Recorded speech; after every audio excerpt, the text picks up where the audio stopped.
Good morning. This is Ben Rosso here with Solid Applications, and I guess we're at day 71 by my calendar count of the coronavirus lockdown. So I wanted to thank you here and welcome you to this webinar. This is me. Decided to put a smiling picture of me, happy after all this time in lockdown. And I wanted to welcome you to our webinar here, which is really a lesson. So one of the things I can say about Solid Applications, I've been here for about 3 years, and I really like working for this company because they really care about their customers. And this is, I think, one of the examples, the fact that we're doing these condensed lessons for our users of SOLIDWORKS simulation. We were looking at, like, what can we do? Our management was thinking, what can we do to help our users out? And we know that a lot of users who have SOLIDWORKS simulation aren't comfortable with all aspects of it. And we want to kind of get you guys amped up when it's not really appropriate to be coming into a classroom session. So we're doing these very condensed lessons. So we already had done one on May 14th, about 2 weeks ago. That was an intro to the simulation workflow, more simulation according to Ben. And we also did some detailed looks at meshing and contacts. That one is completed now. So today we're going to be working on fixtures and restraints. Come back to that in a moment. 16 days from now, we're going to have one where I go over a lot of aspects of applying forces and loads. Then we have one more on June 30th, working with materials and some practical tips that I'll just pull out of my toolbox as an experienced SOLIDWORKS simulation guy. I'm not supposed to call them street tips, but I like to call them that anyway. They're, you know, the kind of things that a guy who's in the know just does, even though you won't find it in a class anywhere. And lastly, there will be a presentation on the 7th. That's just another week later, and that's going to be on dealing with your post-processing, looking at your results, scratching your chin, figuring out what you're really seeing. So to that end, today we're going to be talking about restraints and fixtures, and to some degree contacts, because they all kind of go together. You'll even see that when you watch me create some contacts, they wind up showing up in the fixtures folder, so you can't really separate contacts from fixtures. They're kind of a fixture. So let's look at what we're going to be doing today. Our objective is to learn how to support the model in a way that approximates reality. I think that's a really simple way of putting it. And what I want you to walk away from here with is get a better feel for how to properly restrain your model and avoid some common mistakes that people make when they're doing FEA analysis. When I say mistakes, it's not always something that is literally a mistake, but it's a mistake in terms of what your intent is. So there are different ways of restraining your model that will give you the result that you want, and other ways to do it that will not give you the result you want because you didn't restrain it in a way that reflects the way your model will actually be restrained. By the way, I've promised to talk more slowly today. I've discovered from listening to the videos of my previous presentations that I talk really fast. So I'm going to try to keep this at a reasonable pace so you can all understand what I'm saying. All right, today's topics, let's go over them. First of all, we're going to do a little review catch-up, a very short review catch-up that's related just to the things we're going to do here, and that's really on the interface. I'm going to talk about specifically conventional wisdom and over or under restraining your model. We're going to go over that with several examples. Hints and tips using advanced fixtures. These are going to be kind of sprinkled throughout. So the advanced fixturing functionality is just kind of a catch-all that gives you a lot of different flexibility. We're going to get clever with restraints, and what I mean by that is some things you might not think about doing. For example, using hinges instead of bolts, deploying a virtual wall rather than modeling a monolithic body that your model is bolted to. Brief look at symmetry, just so you know it's there in case you've been wondering, you know, when do I use it? How does it work? And the difference between a pin and a hinge. We're not going to see the results side so much of that, but I just want you to understand the difference between applying a pin and applying a hinge. So let's go through our catch-up here first of all. If you saw my last lesson, you know that I am a big fan of working off the study tree here. This is the name of my study. These are all the different basic folders, and I work off the right click. Today, we're interested in the connections folder and the fixtures folder. So if you right click that folder in the study tree, like here, you right click the connections folder, you'll have your choices for making contact sets or making connectors or component contacts. And if you right click the fixtures folder, then you'll have this little menu that pops up with all the different choices for how to get into your fixturing options. Each one of these choices has its own property manager, some of which are quite extensive with a lot of choices to make them kind of change. So let's get down to brass tacks, and we're going to start with over-restraining the model and what's conventional wisdom here. So I have an example that I created. It's a simple bar supported at its ends, supported in the holes, and it's loaded with the distributed downward force. Now I'll tell you that it's 1,000 kgf. It's not really material so much what that force is, but I just want you to remember that number for later on when we go into mirroring. We're going to examine the effects of different restraints at each end, the left-hand end and the right-hand end. So we're going to kind of make up an example where the two ends behave differently. And we're going to compare fixing the hole on the left versus free rotation on the right. Now, free rotation in the engineering textbooks, they call that simply supported. That means it's allowed to swivel. So there are three ways to do this, and I'm going to look at all three ways because we're really looking at how do we restrain our model. So I'm going to give you an overview of three basic ways to do it. Are there more? Probably, but these are three obvious ways to do it. We'll start with method one, it's called use reference geometry. So you right click the fixtures folder, and then down there you pick advanced fixtures.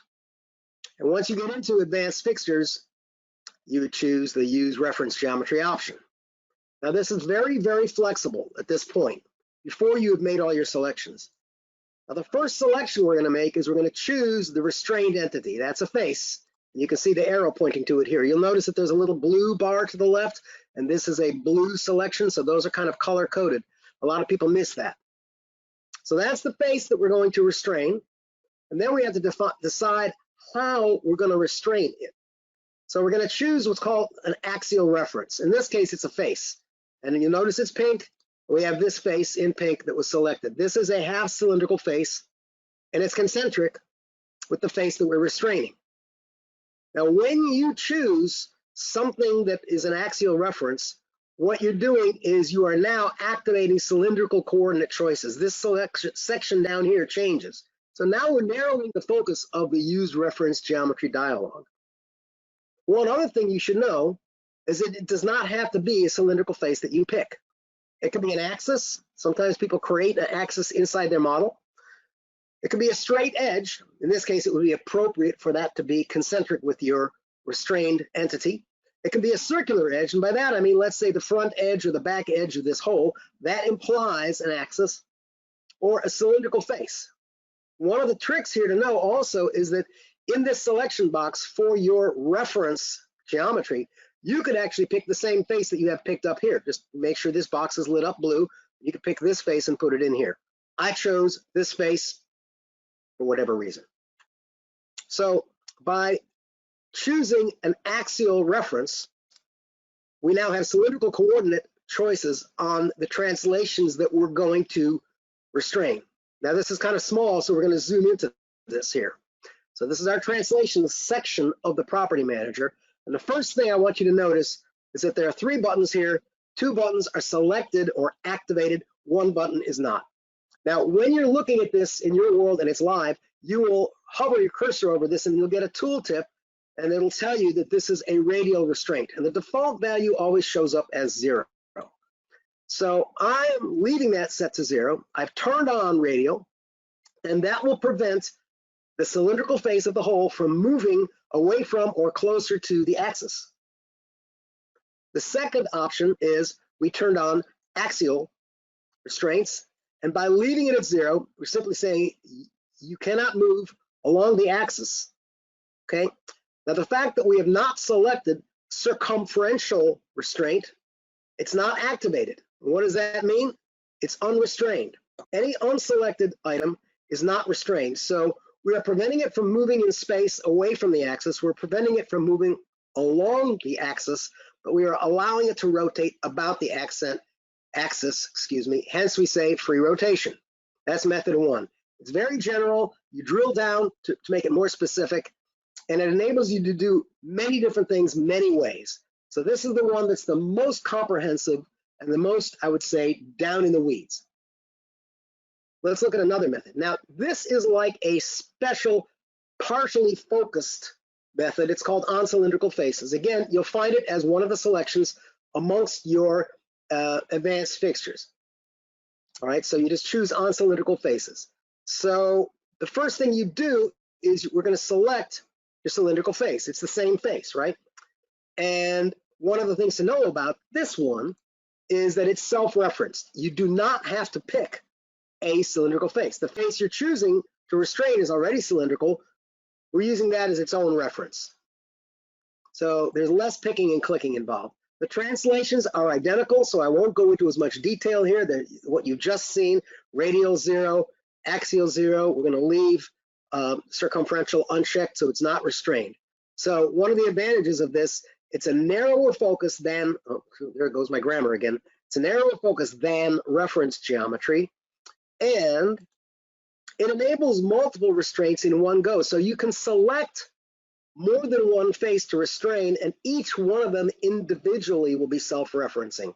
So if you have several of these things that you want to restrain like this, you can do it all in one go with one restraint.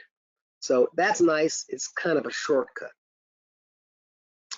The next method is not even an advanced fixture. You'll see advanced fixtures is down here. It's not opened. It's a standard fixture, and it's called a fixed hinge. So it's in standard fixtures. We just choose fixed hinge. You pick the face or faces, again, is self-referenced. There are no other picks necessary. The translations are already preset, so you don't have to do anything about, what directions do I want to restrain it in. Radial is set to 0, axial set to 0. You don't even get a choice. That's what a hinge does. It allows rotation at a fixed location. The advantages, it's quite a shortcut. It also enables multiple hinges at one go again. So if you have, let's say, 11 different holes pointing in different directions, and you all want them to restrain in the same way as a hinge, it can all be done with one restraint. Just select all hole faces. Again, really nice shortcut. So let's look at the results of these different restraints. Remember, on the left-hand side, we fixed it, and on the right-hand side, it's free to rotate. So the right-hand end is very low stress, and that's because it is not resisting the moment.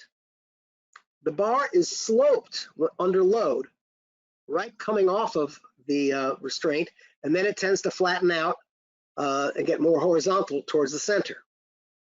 On the other hand, the highest stress is inside the hole on the left-hand end because this is fixed. So it's as if it's glued with a mythically infinitely strong glue to a bar that's not moving. You could think of it that way. It's a high stress because it's resisting the rotation.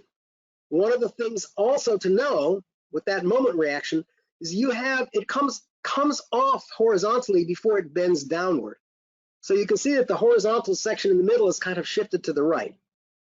So just to kind of take note of the fact that the highest stress here is 254 megapascals, and that's in one of these nodes on the inside of the left-hand hole.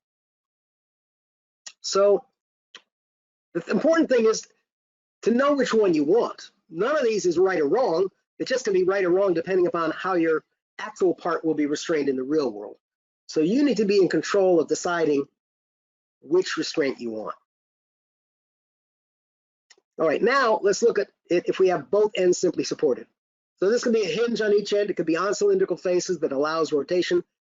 You have lower stress on the free ends, right? They're not restricting moment. There's no moment on them. The bar comes in sloped at each end, and in the very center is where it gets horizontal. The highest stress is going to be at the center due entirely to bending moment. Tensile on the outside, compressive on the inside. The value is a little bit less. That doesn't necessarily always going to be like that, but in this example, you can see that our maximum stress is a little less than it was when we had the left hand end fixed. All right, so it's not a huge surprise, but you can see that we've actually lowered the maximum stress in the model, and we have a completely different kind of result. Now, let's throw in a wrinkle here. I made a configuration of the model where I made it a little bit thicker on the left-hand side. Now, if you don't think about it real hard, you just think, well, that should make it stronger on the left-hand side, right? Now, we know that that interior corner, there's a fancy word we use for the interior corner. It's called a sharp re-entrant corner. Remember that next time you're at a SOLIDWORKS party, you'll impress a lot of people. That interior corner is not good. That is a stress concentration. If you look really closely, you'll see I put a little fillet in there to make it less of a stress concentration. So we want to know how the restraints affect the stress at this location, because at this point, I'm pretty much expecting that's going to be my high stress area. So first, we're going to start again, like we did on the previous model, the left end fixed and the right hand end free to rotate. Okay. So if you look at the stress result, what you'll see is our maximum stress is higher. It's no big surprise that the maximum stress is going to be in that stress concentration. We still have resisting moment on the left-hand corner, but the maximum stress is higher because we have a stress concentration here. So you might have thought you made your model stronger, when in fact we're seeing higher stress here. All right. We've got the moment that we're resisting on the left. We got the free restraint, free rotation on the right-hand end. So what if we allow both ends to be simply supported? In the previous example, that resulted in lower stress in the middle, right? So now we're going to follow the same logic. And lo and behold, though we don't have any moment at the ends and we start out sloped, it turns out that our stress in that corner more than doubles. Wow. It's 787 megapascals. So the free rotation at the ends is actually focusing the bending moment at the center. So in the one case when we had a constant thickness bar, free rotation resulted in lower stress. And now that we have this wrinkle that we threw in here, of this step to the thickness, free rotation actually causes us to have higher stress. So it's not necessarily a rule of thumb that one way is going to cause a lower stress than the other. Again, you need to know your design intent. What's really important is how your real world model is actually restrained. Now let's go to the example here. So I'm going to jump over to SOLIDWORKS, and we're going to start the simple example showing you exactly what we had there. So first of all, I'm just going to show you that we've got this end fixed. I'm going to assume you've all done a fixed restraint before. This face is fixed, okay? Now, let me edit the cylindrical faces, and that's this one here. Right-click, edit definition. And you can see that the face selected is this face. And if you look down below, you'll see that our choices are radial, that's my tooltip, set to 0. Down here, axial, set to 0. Circumferential, inactivated. Now look up at the top of the property manager here. You have the same icons here, and you actually see a little animated pictogram showing you what they mean. You can see that the icons are changing. So if you rub your chin and stare at this for a little bit, if you get stuck not knowing which ones to pick, this kind of gives you a little guide as to what the different directions mean in cylindrical coordinates. Okay, so that's our on cylindrical faces restraint. Our force, 1,000 kilogram force pointing straight down on that surface. Just to know, in a linear static study, that does not change its direction. So let's look at the stress plot here. We're going to look at this from a front view. And you can see the results we got. There's our maximum stress, 254 megapascals. We'll zoom in there. If you look at the results, you can see a little bit of triangulation here that kind of indicates that maybe the mesh could be a little bit finer. So yes, I'll take that as a criticism. That's a good point. Now let's move to a study where it's simply supported on both ends. The difference is that we just have on cylindrical faces applied to both faces here. Same settings, so there's nothing new about that. Same force. Let's look at our stress plot. let's put this on a front view. You'll see that we have very low stresses around the holes. Our maximum stress is in the middle, slightly reduced value. Take your guess as to which side, top or bottom, is under tension and compression. I'll leave that algebra to you guys. And now we'll jump on to the stepped configuration. So I'll jump into this stepped study. One end on the left is going to be fixed. And you'll notice the study is grayed out. If you've ever encountered this little problem, that means that the correct configuration for the study is not activated. So you simply right-click anywhere in the study and activate the configuration. Now you can see the step that we have in there. So we're fixed on the left, just like we were on the first study, on cylindrical faces, allowing rotation on the right. And the stress plot shows fairly high stresses over here on the hole, but that's our maximum stress. If we zoom into our one. Now I put a mesh control in there. That's why the mesh is looking so fine. And that's a pretty accurate result when you got a mesh control that's that small.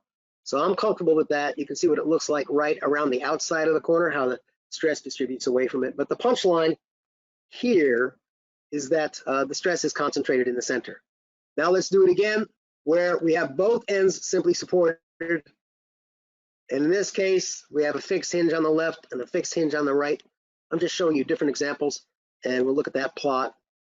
That one shows the maximum stress here. Okay, so this is the example of the fact that by allowing it to flex right out of the bat on each end, we're actually creating higher stress in the center. So let's now kind of review the results comparison. With the straight bar, constant thickness, the left hand fixed, the right hand hole free to rotate, maximum stress 254 at the left restrain. Both ends free to rotate, constant thickness, maximum stress is a little lower in the center. Don't take that as a rule of thumb, it may not always be lower, but it's in this case it's a little lower, and we have very low stress at the mounting holes. When we have the stepped version, we're already generating a higher stress at the step.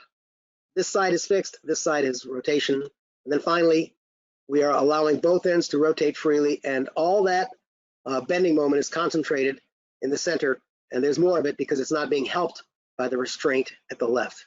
All right, I said that fast. It's not being helped by the restraint at the left. Okay, so this gives you an idea, the fact that you really need to think about your restraints, and if you don't think about your restraints carefully enough and apply them properly, you can get erroneous results, because these are really different results, aren't they? All right, now let's move on. We're going to go through some hints and tips on some advanced fixtures and contacts. So this is a 4-component model. I actually modeled this one as a multi-body part, but it could just as easily be an assembly. We have a mounting flange, which is normally held in place by 4 bolts. We have a force that we're going to apply onto the shaft, pushing on this model. Very simple study. We have a rolled sheet metal cage, and that implies that it's going to mesh as a shell by default unless we change it, and I'm not going to change it. Then we have a shrink fit, and that shrink fit is going to be between the bored out receiver, you can see there's a little bore in here, and the press fit plug. And I'll tell you that this actually represents a scenario that in my second engineering job that I ever had working for a manufacturer, we had this exact scenario, and we solved a problem with a press fit like this that was always coming loose, and I'll talk about that a little later. But this model that I made up actually comes from my own engineering experience in manufacturing. So we have a shrink fit, which is a specific type of contact condition that's going to be between the inside surface of the bore and the outside surface of the press fit plug. And we're going to use, thinking we're pretty clever, hinges instead of bolt connectors. Then later on, we're going to apply a virtual wall behind the flange. We're going to see what kind of result that gives us. And then lastly, we're going to rework the model with a different configuration where we have a clearance fit between the plug and the bored out hole. So let's go to the example. So that is going to be this model here. So First of all, one of the things I want to point out is that this is a sheet metal cage here. And when I go to the study, I want to point out a couple things here that I did. I made everything out of the same material, 1020 steel. Let's look at our contact sets. We have a shrink fit between the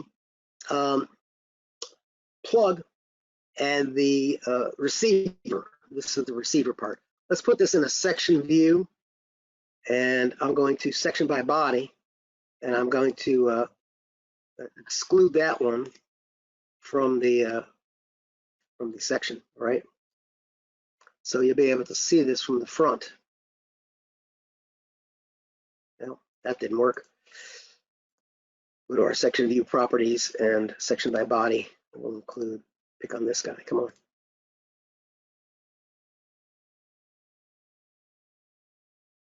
There we go. No. All right, for some reason that's not working here. I'm going to zoom in fairly closely, and I want you to see that there is actually a bit of an interference on this face here. There's no actual edge in there. And you can see that this guy is penetrating. So what that means is we'd have to apply a contact condition, all right? And that contact condition, let's edit that guy. Well, first of all, where would I find it? Right-click connections, right-click contact set, right-click contact set, and then from the drop-down menu, you'd have your choice of a shrink fit. So we'll edit that one that we have.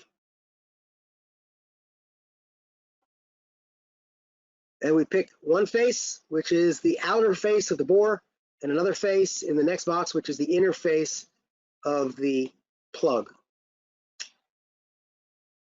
I think that the diameter difference is something like, 2 or 4 thousandths or hundredths of a millimeter. Okay, so that shrink fit really is like, what we're telling it is that we need to contract the plug and expand the bore until all the nodes are in the same location, diameter-wise. All right, let's look at what other connections we have in here. Look at our contact sets. I have a bonded contact set between the two faces of the sheet metal. Now, when you make this as a sheet metal component, it's got to have a gap in it, right? You draw a circle and you cut a little gap in it and you extrude it out as sheet metal.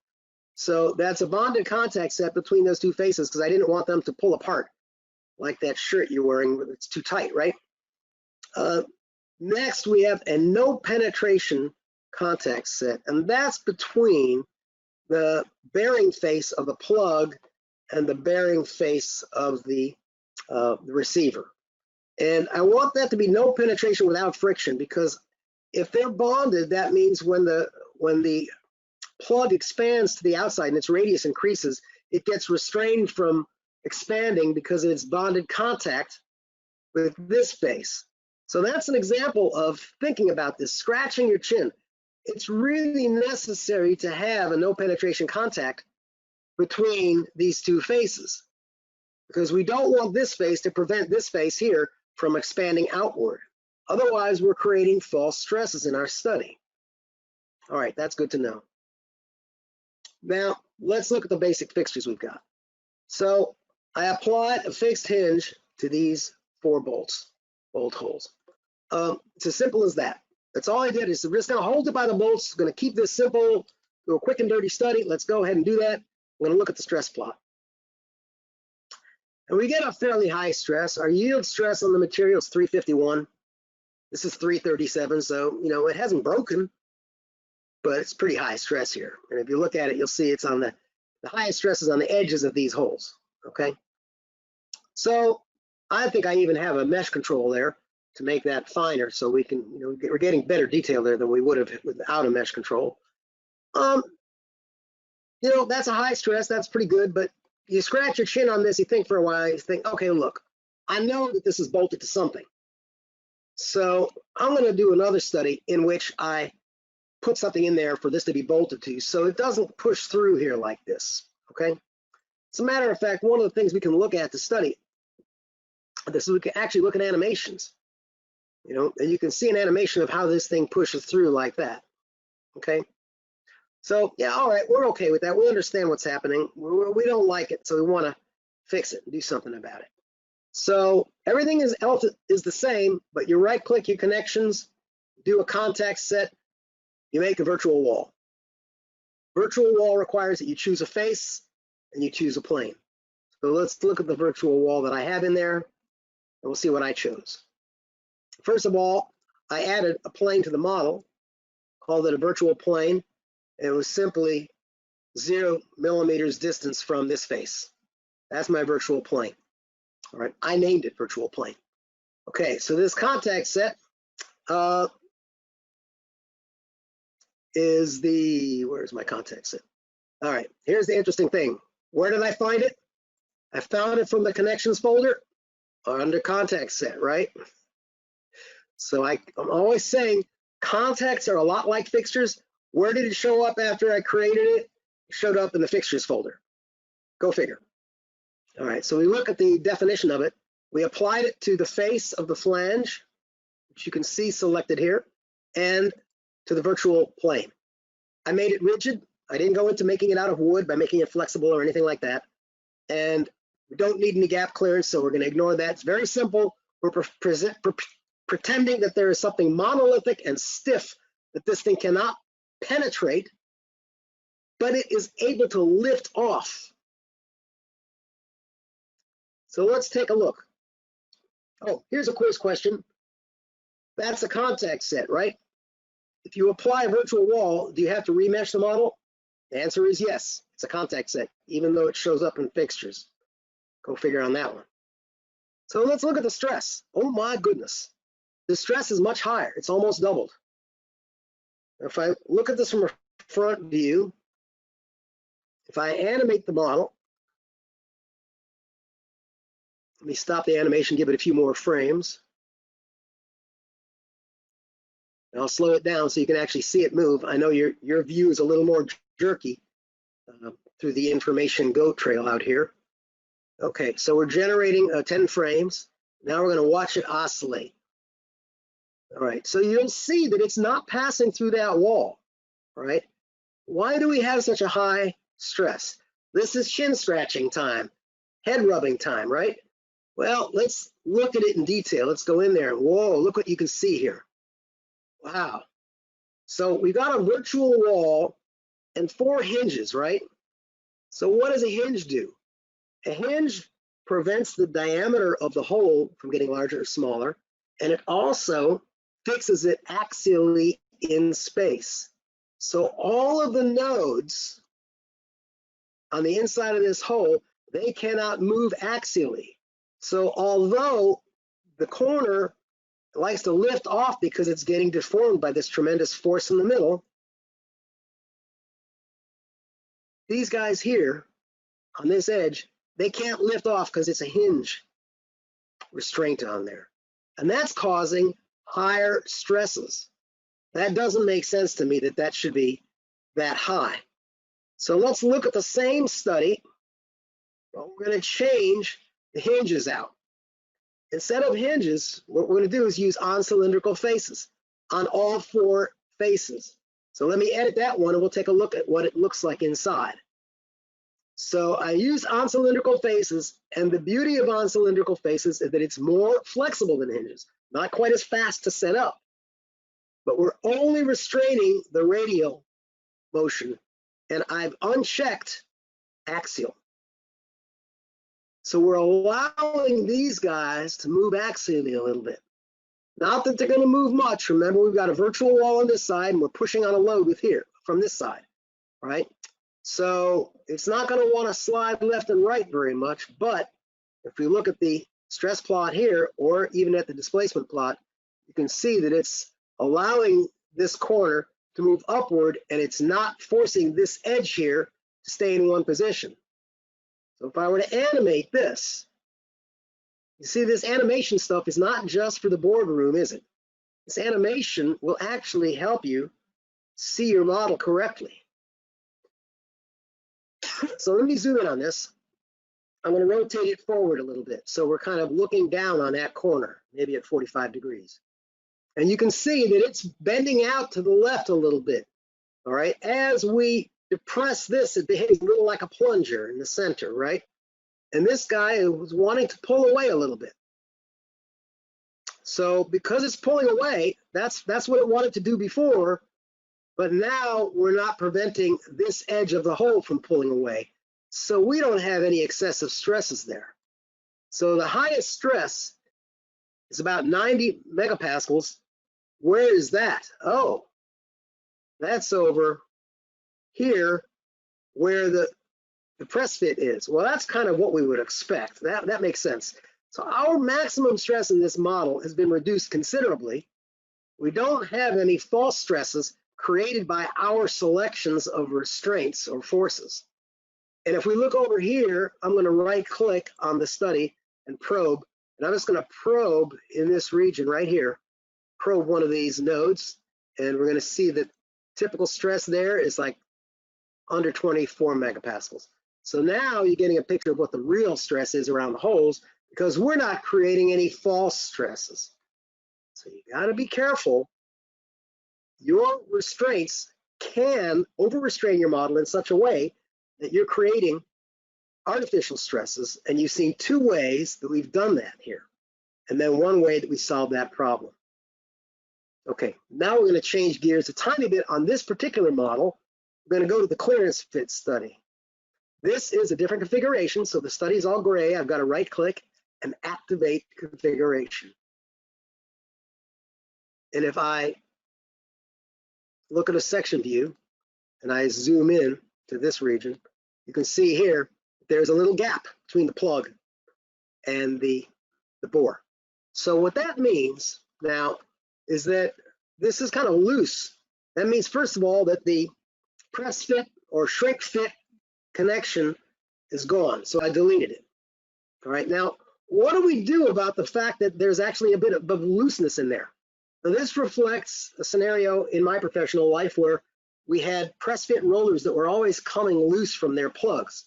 So we decided to make it a slip fit with a little bit of clearance, and we use Loctite retaining compound, which seemed to never broke. It automatically centered the plugs, and it made everything much more durable and long lasting. So my personal experience with this is that sometimes you actually might need to model something like this. So how would we handle that? We know there's a retaining compound in there. We know that somehow the outside of the plug and the inside of that bore need to be bonded together. I could right-click contact sets and make a new contact set, make it bonded, and choose the outside of the plug face and the inside of the bore. I could do that. But you know what? Sometimes you have lots and lots of gaps in a model.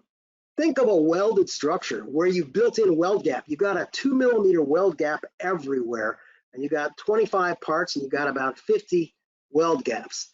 You don't want to have to do this for 50 times. So remember, the default component contact that's global for all the components in the model is bonded. Now that means that everything that's touching will be bonded unless you override it with a specific contact set. Let's edit the global bonded contact. There is a little check mark in here for non-touching faces. I believe this came about in 2016. This is the answer to my prayers. What this means is that if I've got consistent gaps and I really don't even want to worry about them, I can put in a threshold. In this case, I put in a 1 millimeter threshold, which is much larger than that gap that I've got. Let's say you have 2 millimeter weld gaps everywhere. You could set this value to 2.5 millimeters. And every gap that's less than 2.5 millimeters, meaning all of your 2 millimeter weld gaps, will be treated as if they're bonded to each other. That existing gap will be maintained. It won't get larger. It won't get smaller. So this checkbox, this is like the easy button. You think I love that? You bet. So it's really no big fakes to find out then that our study has much lower stresses. Now here, I have not gone and fixed the thing about it, the hinges, so you can ignore that high stress region. But what you'll notice is that in our study plot, we don't have any high stresses in this area at all because what? There's no press fit, no shrink fit. So this is a way to keep your model stable by using that non-touching faces functionality. All right, so let's compare the results. When we had hinges only, we had a maximum stress of 337 megapascals at the whole edge. When we did a hinge, we left the hinges and we added the virtual wall. We were expecting lower stress, but we wound up having higher stress because the whole edge couldn't lift away from the wall because of the hinge. It wasn't the fault of the wall. It was at that point different behavior for the hinge now. We used on cylindrical faces with only a radial restraint, no axial restraint, and still the virtual wall. And we had a maximum stress of 90, and it was completely somewhere else where you expect it, where the press fit is. And we had very low stresses at the hole edges. Now we've got something that's more accurate. And then in a different conversation with the clearance fit, we used a globally bonded contact with a gap threshold, and we got lower stress everywhere. So this gives you an example, again, of how you can set up your restraints in a way that will create false stresses. We want to avoid that. We just want you to know the difference. Okay, let's look at another area here, advanced fixtures. We're going to talk about symmetry. Symmetry doesn't seem like a big deal. Why would you use symmetry? Well, it simplifies your study. If everything is the same left and right, and you're expecting mirror image behavior left and right or top to bottom, then by having your model, you can half the number of mesh elements, half the number of nodes, and you're going to have less than half the number of calculations, the number of equations to solve. That results in shorter runtime. Optionally, it can result in you having the luxury of putting a finer mesh in certain places. There's also such a thing as cyclic symmetry. I'm not going to go into that today. It's based upon an axis, and it will cut some sort of a revolved type of component into a pie slice. And it works very well, and it's quite accurate. So how do we set up symmetry? Well, the first thing is usually I'll put in a symmetry cut in my model to chop it in half. You can even do this at the assembly level. Now, you don't want to be messing with your production parts, right? So what I usually do, here's my tip, make a symmetry configuration. That's the configuration manager. I added a symmetry configuration. Excuse me. That configuration is separate from all the production configurations, and it won't get in the way. So I just make sure that my study is using that symmetry configuration. So where do I find it? It's, of course, under advanced fixtures, and you choose symmetry. All right, good. What do? We simply apply the symmetry to the cut face. That face is right there. Done. That's it. Hit the green check. Your symmetry is finished. Okay, now there's a warning I'm going to give you about symmetry. Danger, Will Robinson. If your loads span across the plane of symmetry, you've got half the model and you need half the load. If you don't cut any load in half that passes through that plane of symmetry, you're going to be in for some very surprisingly high stresses. Well, probably double stresses. So, you know, it's not the end of the world, but your results will be wrong and you'll be shocked. So then you're going to remember, oh yeah, palm to forehead, cut my load in half. Now, this wouldn't apply to loads that don't span the plane of symmetry. It applies only to loads that span the plane of symmetry. So typical symmetry results look like this. You'll notice, by the way, that the stress value in this model is exactly the same as what it was when I modeled the when I studied the full model. Plots were going to show half the model, but you know, experience says that when you're showing this to the president of the company or to upper management, they tend to freak out when they see half the model. The next thing you say, well, why don't you do a study on the whole model? So they made this little checkbox here, display symmetric results. They made this just for engineers to negotiate through the minefield of working with upper management. This is for the boardroom. It mirrors the result. You know it's a mirrored symmetric result. They don't. They just see a whole model. You sail through the review. All right. Let's take a look at the example here.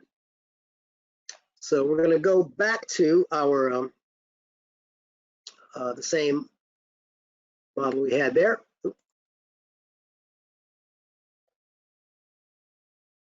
Okay, so we're going to jump onto the symmetry study, and again, that's a different configuration.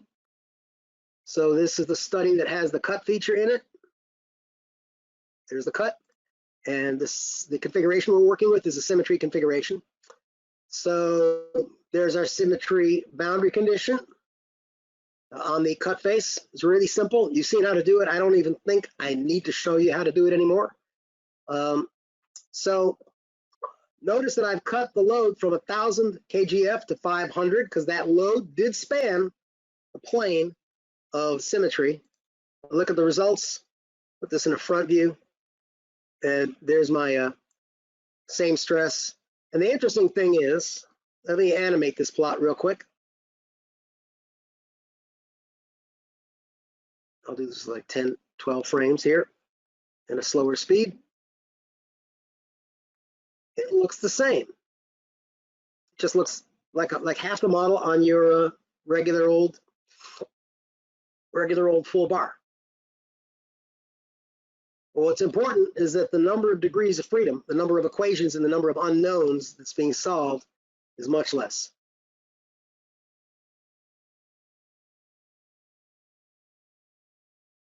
Okay, so symmetry can be your friend. That's kind of what the punchline is here. All right, now let's look at hinges versus pins and the creative use of reference geometry. This is the last example we'll be showing. So we have a model here where the bottom bar is hinged at its ends, and that kind of keeps it in position. So what we have next is that these two other bars, we want them to move in unison. We want them pinned together at each end. And we want them pinned to the left-hand hole of the bottom member. We're going to apply an axial force to the ends. Now that in itself shouldn't make this thing want to rotate. But there's such a thing as what we call round-off error in calculations. We have a discrete model. We're applying a mesh to it. There can be a slight, very slight impetus for this model to want to, these parts to want to rotate, let's say up or down. And how do we keep that from happening? Because if that happens, it will never converge on a single solution, meaning your study will fail. We'll look at a couple ways to do this.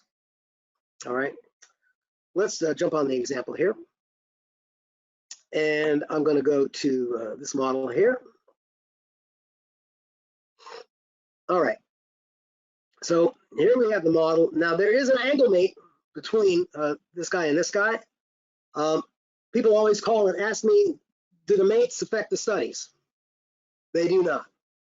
Well, they do insofar as they affect the initial position of the components, but they do not affect the study itself. Mates don't translate into simulation studies.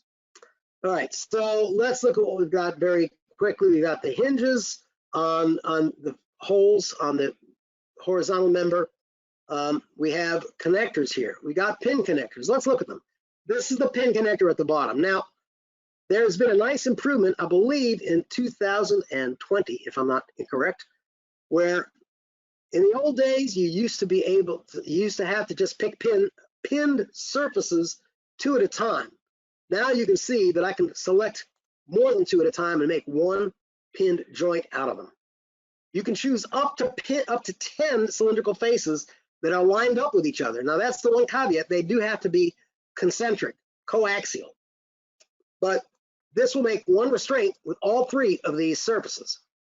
Now there are also 2 very important options, 2 key options, no pun intended. One is with retaining ring. That says no translation. That means that this cylinder can't move in and out along the axis relative to this one. Same thing with this one. They're all stuck, so they can't move away from each other. The other option is with a key, as if there were a keyway between them preventing rotation. I'm not going to do that here. I don't want to put any undue requirement on this pin to prevent rotation. I'm going to leave it clean of a rotational restraint. Let's look at the other one. There's a pin joint up here. We'll edit that one. And that one has the two faces selected here. And I did not elect to use a retaining ring. So let's imagine that these two guys are just sitting on a kind of a shaft, and they're free to slide on the shaft and rotate. And they can rotate in different directions or different amounts. So I'm being careful not to over-restrain my model. Well, you could, if you regret that, you can always go back and add a retaining ring if you'd like.